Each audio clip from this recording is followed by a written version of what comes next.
Bienvenue sur le chantier du collège de Joyeuse et de la salle multisport qui est portée par la communauté de communes d'Ondroby. Éric Monteremal, architecte co-traitant de la maîtrise d'œuvre. On a travaillé sur ce projet avec Henri Chabal, qui est mandataire de l'équipe de maîtrise d'œuvre, qui est architecte à Grenoble, qui a pas mal de références en réalisation de collèges.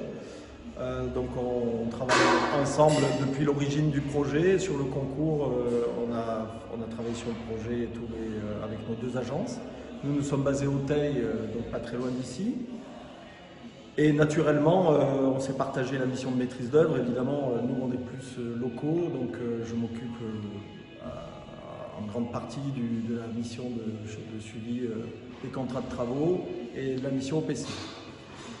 C'est un projet important pour nous, bien sûr, parce que localement, c'est un projet qui était très attendu, avec un programme ambitieux et notamment un programme qui intégrait dès l'origine la volonté des maîtres d'ouvrage d'utiliser le bois en grande partie dans la conception des bâtiments et notamment du bois local.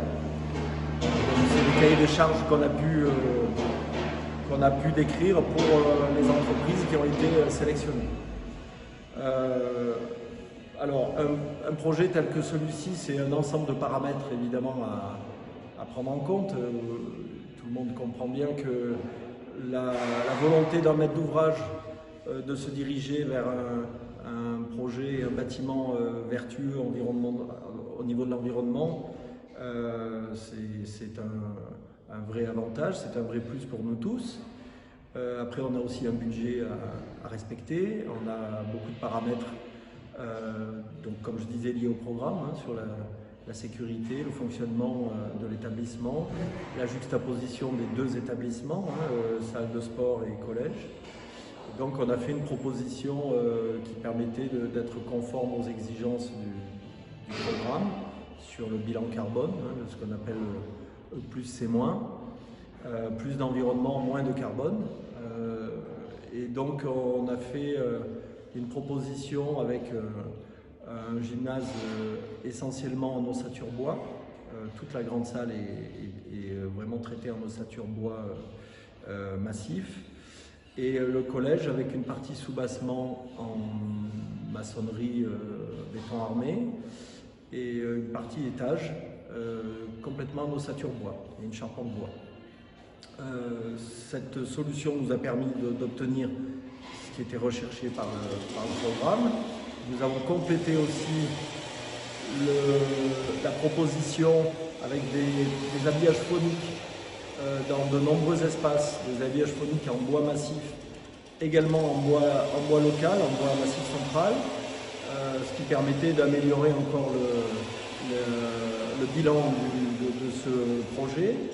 Et nous avons aussi à peu près 90% des menuiseries extérieures qui sont en bois massif aussi, traités avec une peinture résistant aux intempéries. Voilà, tout ça fait qu'on a une ambiance de bois, une ambiance chaleureuse dans le bâtiment que tout le monde apprécie pour l'instant et qu'on espère appréciable pour les usagers du collège. Ensuite, dans notre mission, on a bien sûr la description de tous les travaux, de tout corps d'état. On a fait le choix de regrouper une grande partie du clos couvert lié à l'ossature bois dans un seul lot, parce que c'est quand même un lot qui demande des mises au point techniques très importantes. Et donc on a proposé avec nos bureaux d'études, je dois citer d'ailleurs le bureau d'études Arborescence, qui est un bureau d'études qui a été investi à tout moment pour cette conception et ces mises au point, qui est un bureau d'études basé en Savoie et aussi à Lyon, et qui est venu de nombreuses fois sur le chantier avec nous. Donc on a défini un macro-lot, on va dire, qui regroupe la charpente bois, l'ossature bois, donc qui est portée essentiellement par l'entreprise Moulin, et puis aussi toute la partie vêture, donc bardage de façade et étanchéité de couverture, qui sont tous traités dans un même lot. On a de ce fait une plus grande facilité d'organiser les travaux et un délai de chantier qu'on arrive à maîtriser beaucoup mieux. Voilà. Je m'appelle Flero Balbéric, entreprise Moulin Charpente, Aubenas. Je suis chargé d'affaires du projet et je me suis occupé de suivre le chantier du collège et du gymnase de Joyeuse. On est ici dans le gymnase. On a un gymnase qui a une portée de 30 mètres de poutres treillis. On a travaillé avec notre partenaire Simonin qui a réalisé les études, les fabrications de la charpente. Et nous, on s'est occupé de la réalisation de l'ossature et de la pose de la charpente. Donc dans ce bâtiment, on va retrouver différents types de bois. Donc on va retrouver du bois massif à bouter, du bois contre-collé et du bois lamellé-collé. Au sein de ce projet, le bois lamellé-collé n'était pas concerné par l'option BTMC, donc bois du territoire des massifs central. Seuls les bois contre-collés et bois massif à bouter étaient demandés certifiés. Et donc c'est ces bois qui étaient utilisés dans la réalisation des ossatures, donc dans tout ce qui est parois. Tout ce qui est structure est en lamellé, réalisé par Simonin et non concerné par la certification BTMC. Donc le montage s'est effectué de la manière suivante. On a commencé par recevoir les éléments poutres treillis réalisés en deux parties, donc divisés en leur centre, donc en éléments de 16 mètres qu'on a monté au sol, qu'on a élevé avec une grue. On a monté les deux premiers portiques du fond, qu'on a ensuite rempli avec les murs ossature bois. Puis on a reculé et on a posé successivement mur bois, structure poteau-poutre, etc., jusqu'à finir jusqu'à ce pignon en reculant. Donc là on est dans le collège, on a un rez-de-chaussée tout en maçonnerie, et tout l'étage en construction bois. Donc structure charpente poteau-poutre lamellé-collé et tout ce qui est parois extérieures en ossature bois. On a une vêture en trespa, de même que sur le gymnase, à base de résine bois, et on a en toiture isolation, étanchéité, membrane PVC, somme toute classique, avec notre co-traitant Progisol. En ce moment, on est en train de réaliser la fin de la vêture et la pose des grilles soleil, qui sont d'ailleurs en glace. Voilà. La surface de chaque niveau est autour de 2000 m². Voilà, pour donner un ordre d'idée. Du coup, dans nos projets, dès que ça devient un peu gros, on aime bien s'entourer de partenaires pour, techniquement nous aider, et deux aussi parce qu'on est quand même une petite entreprise de 20 personnes et qu'on ne peut pas absorber des projets de plusieurs millions d'euros. Donc par exemple là-bas, c'était entouré, notamment il y avait un gros lot structure métallique de 300 tonnes, on s'est entouré de Girodolé qui est dans le coin. On s'est entouré d'entreprises Progisol, de même qu'ici pour la partie isolation des toits et étanchéité. Et puis en partie charpente, de même qu'avec le gymnase, on a également fait appel à Simonin pour leur qualité de travail technique, tout ce qui est charpente technique, qu'on a pu voir dans le gymnase et que vous verrez à Vals sur la partie charpente goutte, où on avait donc une charpente en forme de goutte et un plancher support de la piscine en béton, qui est quand même assez rare en France d'avoir une charpente, un plancher bois qui va porter un bassin béton avec l'eau au-dessus. Voilà. Bonjour, donc je m'appelle Stéphanie Janois et je suis chargée d'opération en bâtiment au département de l'Ardèche, au service construction et maintenance des bâtiments. Et donc j'ai suivi l'origine de cette opération, puisque j'ai réalisé le programme de l'opération en travaillant beaucoup avec les utilisateurs. On a organisé plusieurs réunions de concertation avec les enseignants, les personnels techniques, administratifs, les parents, les élèves, le personnel de cuisine. Voilà, on a essayé d'aborder vraiment toutes les thématiques pour que chacun puisse s'exprimer le plus largement possible sur ses attentes et ses besoins et même ses espérances sur ce projet.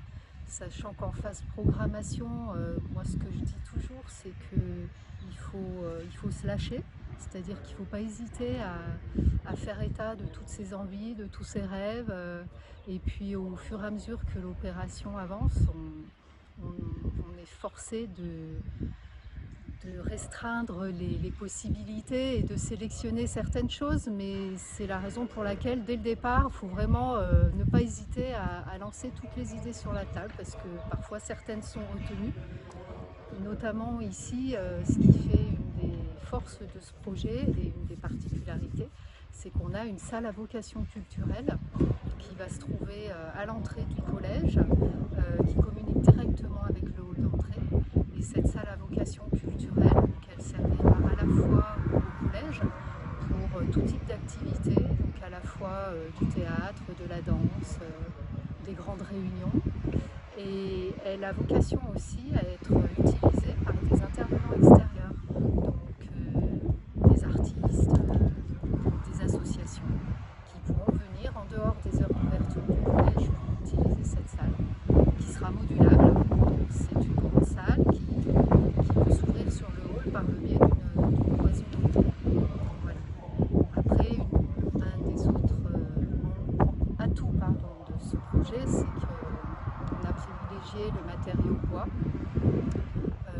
par souci de transition écologique, l'utilisation d'un matériau recyclable et le maximum local pour encourager la filière bois locale. Donc c'est un des projets qui est vraiment phare pour le département de l'Ardèche en ce sens.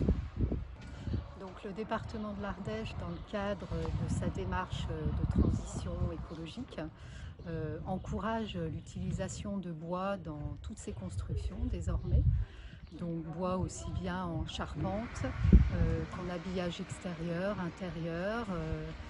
Et on veille plus globalement, au-delà du bois, à utiliser aussi des matériaux qui sont sains, parce que le département a aussi une préoccupation de qualité de l'air intérieur, voilà, qui a été exacerbée par la crise sanitaire notamment.